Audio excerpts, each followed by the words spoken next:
everyone, welcome back to the G&P Trucking YouTube channel.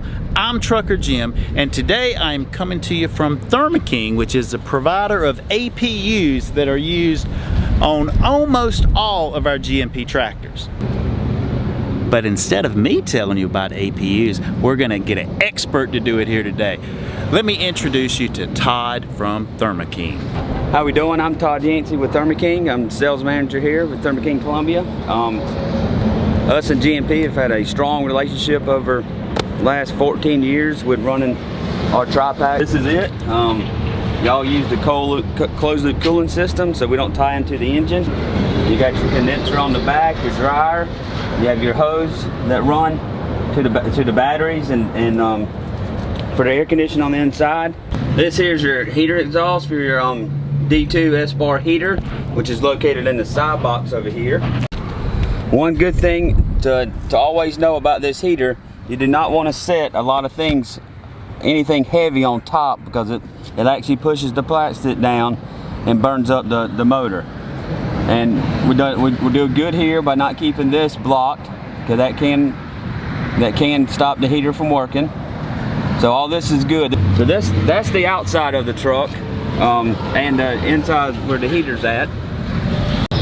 All right, now basic operations of the tri-pack. It's going to kick on if hasn't met air conditioning on the inside. It's going to be on. Or if the batteries get too low, it's going to come on. Now, one thing to understand, and a lot of people get confused on this, when you're in heat mode, the tri-pack itself does not have to run. Only time it will run if the batteries get too low. So that's one thing that you need to know. Now, also, if you do have a problem with your tri-pack, the first thing you can check is by undoing that is this is your main control.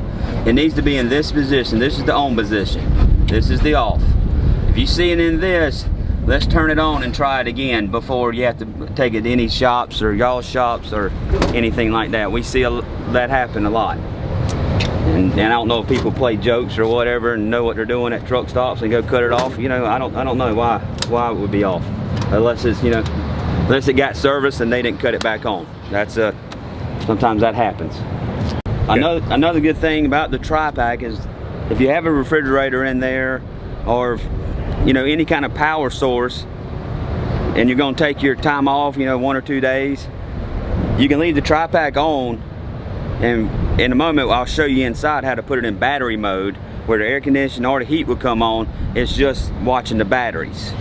And another good thing that we added on this order is up top is a 40-watt solar panel that's also keeping your batteries charged. So it's working with the tri-pack, so y'all are able to use your power, use your refrigerators and stuff like that. Just going to talk a little bit about our solar panel that's on top of your truck, just a little general information for the drivers to know. It will not overcharge the batteries, and when I say that is that it's going to take your batteries all the way to charge, and it's got a brain of what we call is underneath that's going to shut the solar panel off, so your batteries will not be overcharged. So, and also on top, it's got a real strong adhesive on the solar panel when we stick it, and it's been through all kind of mile-per-hour winds. Thermo King has tested. It's had golf balls thrown at it to simulate hailstorms or that whatnot. But if something does happen to one of the panels, one of the cells, they're all separate. If something does happen to one of them, it's not going to take out your whole solar panel. Just want you to know that. So you could actually shoot one of them and have a little hole in one of those cells, and what it's going to do is it's going to go around it. It's going to go around it, so you continue to stay charged. And that is pretty much the gist of the solar panel. But you can't see it. We got it. It's flat. It's about that thin, and they've been doing very well. So we can move on inside and go over the operations of it and get it all turned back on. Let's make sure it is back on. It's on. Simple, easy. Yep.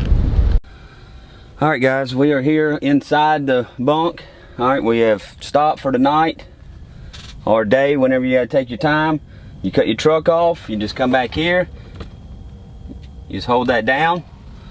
Now what's going to happen is it's going to be set to where you left it at the beginning. So it's still in cool. You just come here, turn this little knob however you want it to blow, and that's how simple it is. That's turning it on.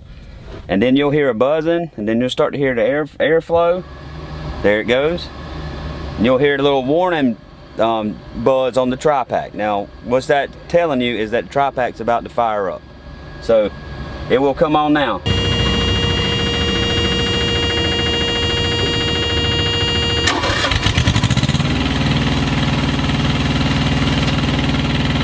So just remember, this little thing right here is your thermostat, or not your thermostat, yeah, it's your sensor letting the tri-pack know how cool it is in here. So when it reaches your satisfied temperature, it's going to shut off. And that's what helps save fuel.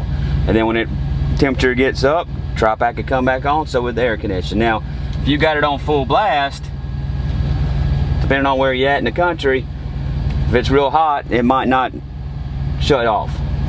But yeah, this is not a button, excuse me. This is not a button, so don't push it. So that is your temperature sensor.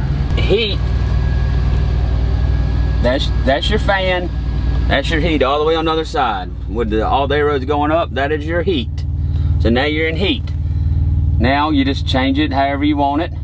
That's how you put it in heat mode. Now, when I spoke earlier about battery mode, very simple. You just turn it right there to fan. You turn it on fan, turn the fans off, and you're in battery mode. So that's your basic operations. Now, over on this side here, you'll have a triangle. If that triangle lights up, you're gonna have a code. It could be an engine, alternator, or ACS code. So that is that's what that triangle means. And that means we need to call a Thermo King, you know, call one of your shops and let's figure out what's going on with it. But that is your basic. Now what I'm doing now is I am putting it back in AC, and it's set. One good thing to do, and remind your shops, during the summertime, run the heater about 20 minutes a month.